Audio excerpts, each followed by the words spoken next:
Init!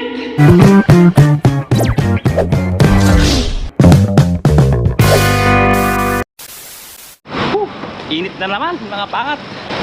Alas 3 na ng hapon. Nakashade tayo, no? Sobrang init ang hanap tayo gising mga pangat. Today is July 10 na mga pangat, no? Friday, yan. Friday mga pangat. Kahapon, pagdating ko mga pangat, nag-edit tayo. Tapos, alas 4 tayo nakatulog. Pinapos natin yung edit natin mga pangat kahapon. Yung itong previous na napanood nyo. Ay, hindi yan nag-charge tayo. Yung nag-bike tayo mga pangat. Yun sa papuntang Pactum Bridge. Yun yung ine-edit natin kahapon mga pangat. Tapos, nagising tayo, alas 2 na ng hapon. Ngayon alas 3 na, nagutom ako. Actually, nagluluto si Madam Mitch doon. Nagluluto siya na, basta, pakita ko lang sa inyo mamaya. Tapos, gagawin ko lang muna ngayon is, bibili tayo ng okra tsaka malunggay. Kangkong. Sobrang init mga pa, tago ulit tayo sa poste. Sa poste, green na ba? Ay, green na. Tawid tayo. Sinisilip ko pa, green na, mga pangat tawid na, syempre green na eh. Dito lang tayo magkatago sa poste lagi. Di ba? Sa poste lang tayo magkatago. Para secure. July pa lang mga pangat. Sa August, mas mainit yan mga pangat. Green na. Tawid tayo. September, October, ng kalahatian ng October yan. Palamig na yan mga pangat, palamig na yan. Goods na yun, goods na. Pagka doon. Pwede nang mamasyal-masyal ang malupitan nun. Kamatis. Tira per kilo. Dito tayo. Kangkong Parang tilapia lang bibiling ko siguro. Kaya ang daming tao eh. Ito tilapia. Lalaki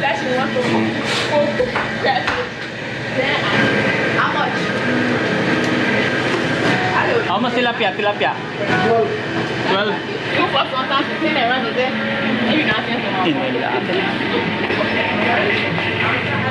Liter. Chicken liver? 1 pack. Yun. 7 dirhams lang eh. 7 dirhams. Bawang at saka luya.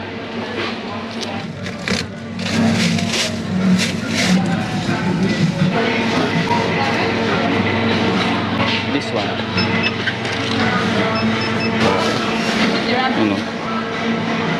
Let's go. Okay na mga pat, wala tayong plastic. Let's go na, takbo. Habang green, nag-red na. Init. Ang init mga pangat, grabe. Init. Let's go. Yun na. Magkano ito lahat? Nasa 10 din, no? Init. Amoy ng mga tao, maasin. Pero yung Pinoy mga pangat, hindi ganun ang amoy. Kahit na summer, dito sa Dubai kahit na summer mga pangat, yung amoy ng mga Pilipino rito, hindi yung maamoy na maasin. Kahit na sabihin mong pinapawisan na, amoy fresh pa rin. Iba talaga amoy ng ibang lahi mga pangat. Hindi naman sa no? That's a reality. Sinasabi ko lang para sa mga pupunta rito, hindi kayo maninibago kung anong amoy. Teka lang, green na. Daldala ko ng daldala, green na eh. Di ba? Hindi kayo maninibago kung anong amoy ng mga tao rito. Talagang lalo na pag ganitong summer, sobrang namit gid ay. Adoboy ng tumamaya mga pat, hapunan na to. Wala pang 10 dirhams, di ba? Maganda sana may patatas eh. Tara, laki lang yung nakikita itong lugar namin dito mga pangat Ate, 5 dirhams po. Sobrang init sa labas, grabe. Tis ganda talaga, tis ganda. Let's go. Uwi na tayo. Makain na. Malupit. Gamit na boy. Hindi pa nalulobak. Gamit no. Siyempre bago tayo magpatuloy, akin to. Oo. Yun, ano to? Celery chunk. May lemon dito, hindi mo ginamit. Celery, pipino, green apple. Yun, kompleto. May ginger pa? Bago natin lagyan ng laman yung siya natin, ito muna.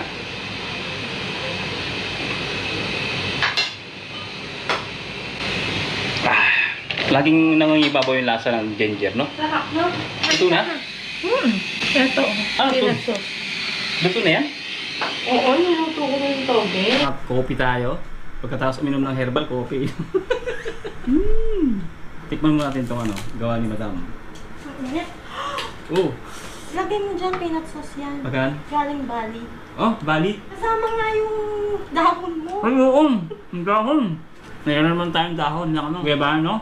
Galing saan yun? Italy? Hindi siya. Galing pang Indonesia, mga paangat. Biruin mo yun. Tumuhid ng papuntang UAE. No? Galing, no? Ang sarap na. Sarap. Sarap. Ano? Ay, kanino po yung ayan, ito. Eto, ano bang, ano, ito? Sige, gamitin mo muna. Ah, Dito na. Bakit late ka na? Hindi pa naman, malapit na. kasi, ano? Kasi, ML pa more. Yan. Ang hugas-hugas nga ng pandede. Tatay life routine pala. Ano yung factor sa buhay? Yeah, ano yung factor sa buhay? Ano, kumbaga. Kumbaga, tanggal stress. Yeah, tanggal baby boy. Hindi lang tanggal stress yung boy. Pag kumanta yun, naku, wala na. Kaya. Lahat. Lahat talaga. Tulog ba nga? Tulog. Hindi, nandun.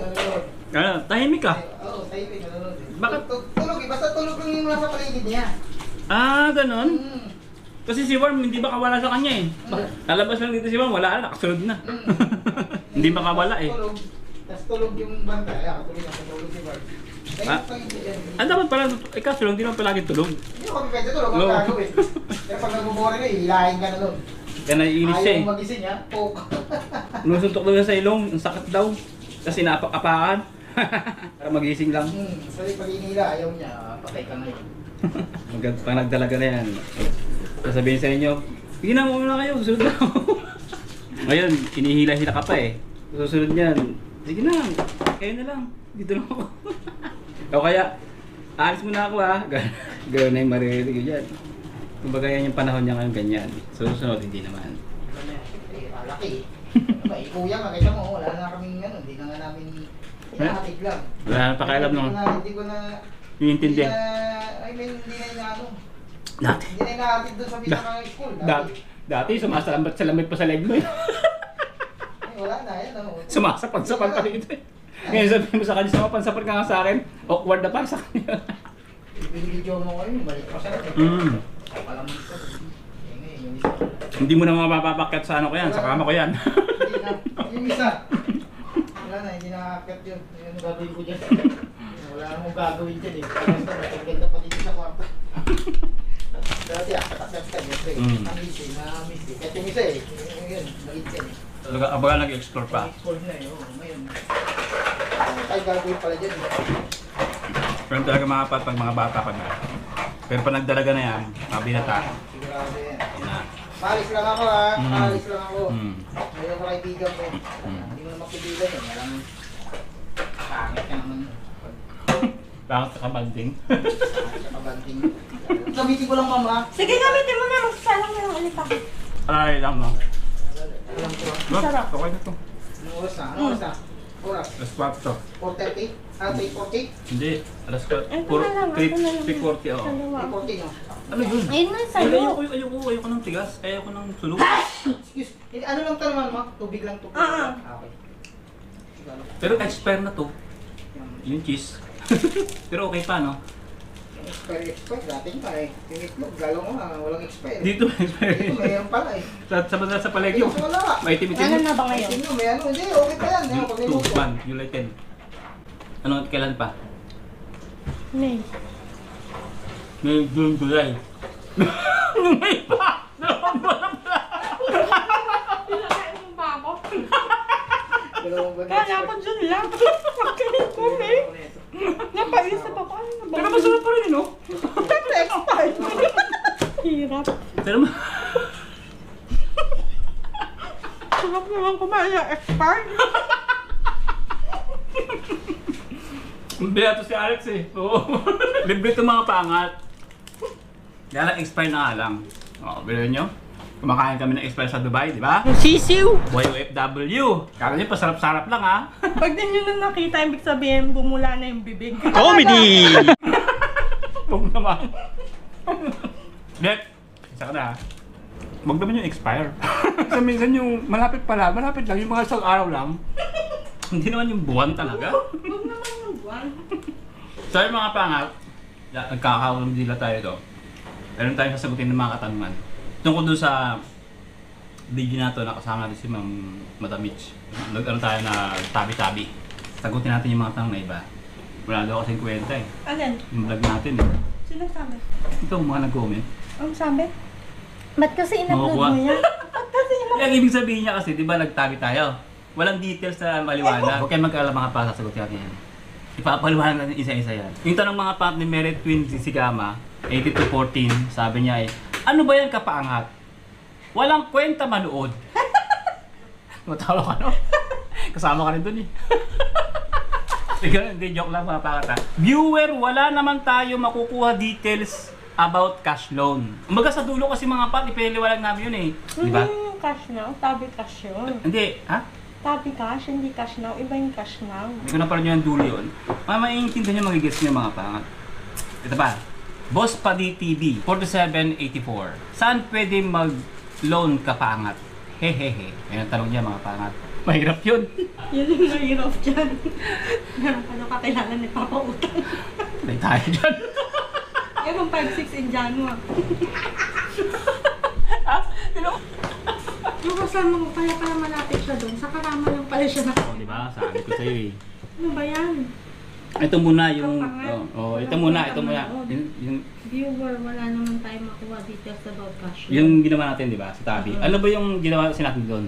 Sagutin mo namin yung tanong ni Merit Queen. Kasi yung tabi rito, may dalawang procedure ang pwedeng gawin. Gadget or plane ticket or food. Pwede siya sa grocery. Lahat basta may tabi plus. Basta may tabi. Even equipments or gadget, mga pangat, no? Pwede yung gamitin mga pangat yung tabi. Yun ay utang pa rin mga pangat. Sa pamamagitan naman ng tabi. For example, kumuha ka ng grocery. Pag kumuha ka ng grocery kasi mga pangat, ang mangyayari doon, babayaran yun ni tabi doon sa grocery. Halimbawa sa Carrefour, halimbawa kumuha ka ng gadget o ng cellphone sa Emax or sa Jumbo. Basta may tabi kahit anong klaseng shop yan. Babayaran yun ni tabi mga pangat ng cash. Yun ang mangyayari. Halimbawa, for example, 1,000 yung presyo ng cellphone or 4,000 man yan kung iPhone. Babayaran nyo ni tabi. Ang mangyayari doon mga paangat, kay tabi ka magbabayad. With interest na yon. Ganun ang procedure. Inuulit ko, binabayaran ni tabi ng cash. Actually, hindi talaga siya cash. I mean, inaabunuhan siya ni Tabi through online payment. Kung anong shop man yan. And then, ikaw na yung magbabayad mismo, personal, kay tabi. Siya na yung mag-deduct sa account mo. Ganon. Ngayon, doon naman sa ginawa namin, kung napanood nyo yun, yung kami ng, ano bang pangalang mall na yun? Alata. Al-Atar Karama, no? So, ang ginawa namin doon mga pat, imbis na items yung makuha namin is cash. Sa pamamagitan din mga pangat ng card ng tabi. Tama ba? Card. Ngayon, same procedure siya. Makakuha ka ng cash pero may interest din. Babayaran yun mga pangat ni tabi doon sa taong kinuha natin ng pera. No? Tapos, tayo naman ang magbabayad kay tabi for 4 months, 8 months, or 12 months. Depende mga pat. Magkaka-interest na yun. Kung tatanungin yung mga pat, yung taong pinagkuhaan natin ng pera, kung magkaroon ba sila ng tubo. Meron na, nakuha na agad nila yung tubo. Yung 1,000, plus yung 53 dirhams, right? Automatic nakuha na agad nila yung tubo. Wala na silang problema mga pangat. Ngayon, between tayo na kumuha ng pera dun kay kuya and then tabi. Tayo and tabi na yung magko-communicate para dun sa payment transaction. So labas na si kuya doon. Binigay niya sa atin yung pera, nakuha niya agad yung tubo, kalas. Sana naintindihan nyo na yung ginawa namin yung nakaraan. No? Maliwanag na ba yun, madam? Sa mga nalalabuan ba yun? Ganun lang po yun. Wala lang any like ID, wala nang Emirates ID, tabi lang. Kasi pag kumuha ka ng tabi, andun na lahat ng mga details mo eh, di ba? Ano, siyempre meron yung application form. Andun yung details mo mga pangat. Kaya pag-transaction ka about dun sa money ng ginawa namin, hindi mo na kailangan ng kung ano pang isetchebureche na ID o tabi lang mga pangat ang kailangan mo. Tabi account kung baga. So yun, sana maliwanag yun. Tama ba ako? Tama.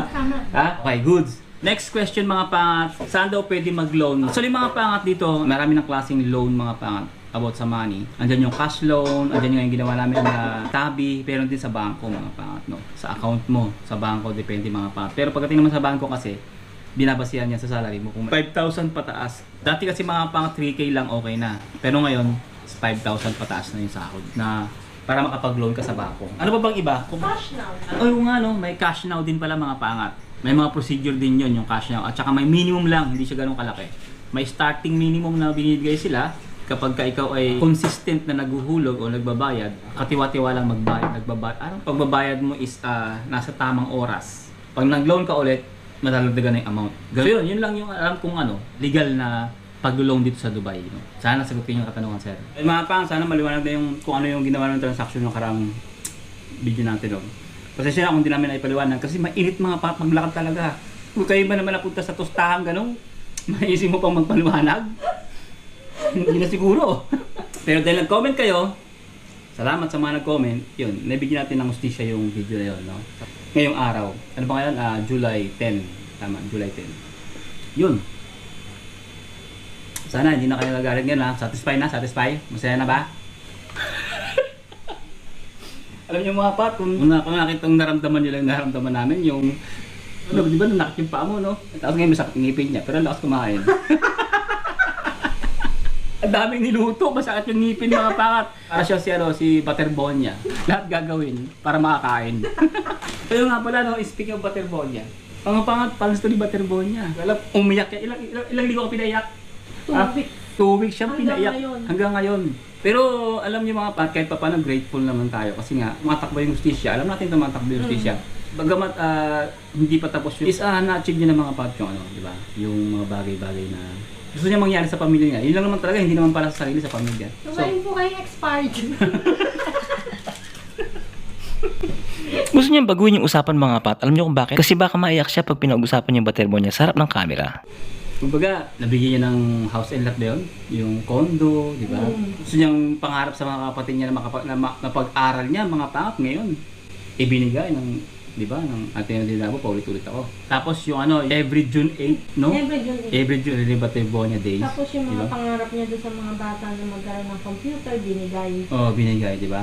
Di ba, kumbaga, kahit na wala sa mundo, May mga taong na-achieve niya naman, na-achieve naman. Ngayon, doon sa mga nagbabash naman, no? Sa magulang niya ngayon, ang tatanungin ko kayo, kung kayo, si Rene Butterbonia, papayag ba kayong mag-stay pa rin yung magulang niyo doon instead na lumipat sa kondo? Tanungin ko kayo. Kung alam niyo yung nangyayari, kung masayang-masaya si Rene mga pangat, kung masaya yung magulang niya, mas masaya siya. Mas masaya siya. Kaya huwag ka magbabas-bas dyan. Hindi pa rin naman masaya yung magulang niya. Kasi So magulang deep inside talaga, hindi pa rin masaya yung magulang. Sabi ng Pero, magulang niya. pero syempre, hindi naman siya pwedeng lagi na lang nakasumangot pag nakita sa media, di ba? Kumbaga hindi ka grateful pag ganun. Kaya kailangan, kahit sabihin mo deep inside na nagluluksa ka, pero hindi mo pwedeng ipakita sa tao, sa video, sa camera, o sino mang mga nasa sa mga TV na lagi ka nakasabusangot, di ba? So, kailangan mo maging grateful sa pamamagitan ng pagngiti man lang. Para kahit pa paano, magaan kang kausap. Ganun yun. Itong mga tao na ako naman talaga, minsan kakarampot tala yung brain, hindi pa ginagamit. Yes naman, gamitin naman. May nabasa ako comment doon mga pangat. May nag-post, live to, live. Ayan. Nakikita niya ba? Hindi naman sila lumilipat eh. Kinuha lang nila yung susi. Pero sabi ng nanay niya, hindi pa daw sila lilipat kasi nga, hindi niya pa maiwan si Rene. Kasi may 40 days pa, di ba? Magandang bahay niya eh. O, diba? ano yan? Yan yung dun sa pinsan nila. Sa pinsan nila to. Nagla-live sila para sa mga t-shirt. Ito ba yun? Oo. Tapos sabi, Diyos ko po, Oo, yan nga. live na kayo, hindi pa nga 9 days or 40 days, parang hindi naman kayo naguloksa. Alam nga namang lagi lang sila nakapalad sa mga tao, di ba? Siyempre, nahihiya din sila, kaya gumagawa sila ng paraan na kahit pa paano, meron silang mai-produce na income para sa sarili nila, di ba? Hindi lang Hindi sila... naman sila umaasa sa Oo, mga bigay. kasi sanay sila sa hirap eh. Sanay sila sa magbalat ng buto, no? Tawag tayo maging utak talangka. Maging masaya tayo or maging ma-inspire tayo. Actually, hindi madali pinagdadaanan ng pamilya ni Butterbonia, mga pangat. No? Kung mangyayari sa inyo yun, hindi madali. Di ba? Hindi madali na kinakailangan mo ng kumilos, kumayod sa kabila ng masakit pa yung nararamdaman mo. Ayun yung tinatawag ng malakas at matapang, mga pangat. Matapang yung mga ganong klaseng tao. Yun siguro yung naman eh. Rene Butterbonia, yung mama niyang matapang. Tingnan mo, kaya niya pang humarap doon sa sa napakaraming tao na inibingan ni Rene. Ina-approach niya yung mga taong isa-isa doon na hindi niya kaila, di ba? Na naka-good vibes siya. Ang hirap noon. Ang hirap noon sa totoo lang. Kung karaniwan lang yung pag-uutak mo, mahirap 'yun. Kasi depressed ka eh. Tapos kailangan mo pa makipag-usap na kailangan naka-smile ka, hindi mo pwedeng nakipag-usap pa, nakabusangat ka ng gano'n, di ba? Kailangan yun, gano'n. Sana nagigits yung hindi ko sabihin.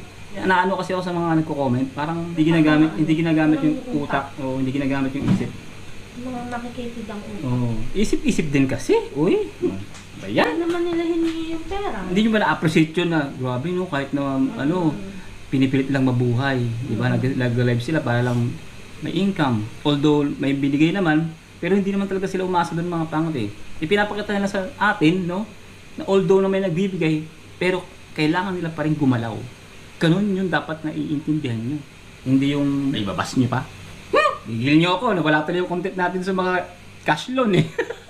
Tila mo pinapanood nyo pa rin mga pasibatar po nyo. Bilang ikaw, bilang nanay, bilang anak, ano yung natutunan mo?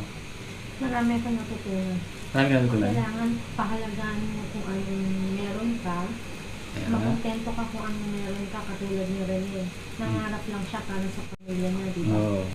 Kumbaga sa imbis na sarili lang niya yung isipin niya, inisip niya pa rin yung pamilya niya. Yes. Tsaka yung mga kapatid niya. Ganun talaga, no? Yun talaga yung yun talaga yung... Kumbaga sa hindi niya inuna yung sarili niya, inuna niya yung pamilya niya. Correct. Kahit na mahirap. Ito pa yung isang lesson doon eh. Umalis siya sa comfort zone. Kasi yung Davao, comfort zone niya yun. Tapos yung circle of the people mga pat, comfort zone niya yun. Friends, makita niyo naman yung team nila, di ba? Sa basketball. Teamwork talaga, as a teamwork pag nasa court. Maging sa labas ng court, teamwork pa rin mga pangat. Nandun yung friendship, magaan na samahan, yung coach, magaang kasama, yung minamahal na siya ng tao dun sa lugar. So comfort zone na yun eh. Pero umalis siya sa comfort zone niya mga pangat.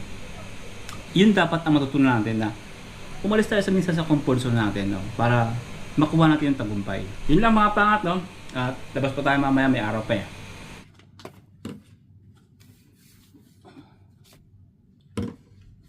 Yun mga pangat, syempre tapos natin maligo.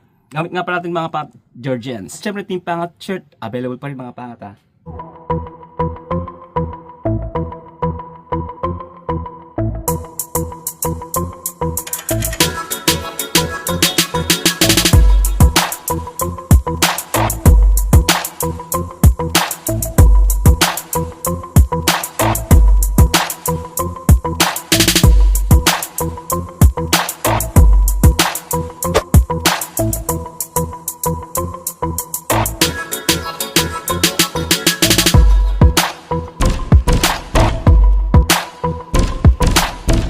Pag natin nyo, PM na sa Facebook page natin. Dahil mga pat yung link sa description kung paano kayo makaka-order ng Team Pangat shirt.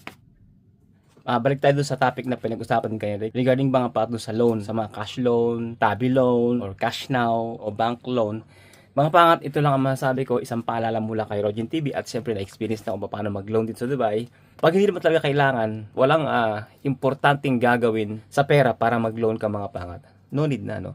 Dahil mahirap lumipad mga pangat. Isang malaking responsibility mga pangat kapag ikaw ay mag-loan. Kasi monthly mga pangat talaga magbabayad ka. Ilang taon mong babayaran yun, depende. Pag ikaw ay nag-bank loan, malakihan na ang loan kapag sa bangko ka na mag-loan. Talagang umabot siya mga pat ng 20,000 dirhams or 100,000 dirhams. It depends to your salary mga pangat, no? Kaya mabigat siya mga pangat. Siyempre pag maikling taon, malaki yung kaltas, pero maliit lang yung interest. Pero pag mahabang taon naman yung pinili mo, for example, 4 years, konti lang yung kaltas, pero malaki yung tubo mga pangat, or malaki yung interest. Naman, sa mga tabi cash naman, sa cash na at sa cash loan, may mga certain amount lang na hindi ganun kalaki. Maabot lang yan mga pangat ng 2,000, 3,000, 4,000, 5,000. Yun lang yung pinakamalaki niya mga pangat. Sa pagkakalam ko, hindi siya kagaya mga pangat ng bank loan na talagang malaki. So, ano bang punto ka mga pangat? So, kung hindi kailangan at o walang importanteng paggagamitan ng pera at hindi ito makakatulong para sa ikauunlad mo, kung para sa kapritsyo lang or para sa mga brand yung gadget lang or para sa mga happenings lang, don't do it mga pangat. Yun lang mga pangat, siyempre isang paalala lang yun para sa isang OFW na naka-experience na mag-loan dito hanggang ngayon eh, binabayaran ko pa rin. Ang tagal na. So yung mga pangat, maraming salamat sa panood kung umabot ko sa punto ng video na to at siyempre sa balitaktakan natin kanina kung medyo raw vlog lang mga pangat. Sa mga bago pa lang sa channel natin, don't forget to like, share, and subscribe mga pangat at siyempre think positive lang, good vibes, God bless you sa lahat ng pagsubok at tagumpay. To God be the glory and God first always. See you on the next one. Bye-bye! Let's go! Yun, lalabas tayo pero hindi ko na siguro kayo sasama mga pangat.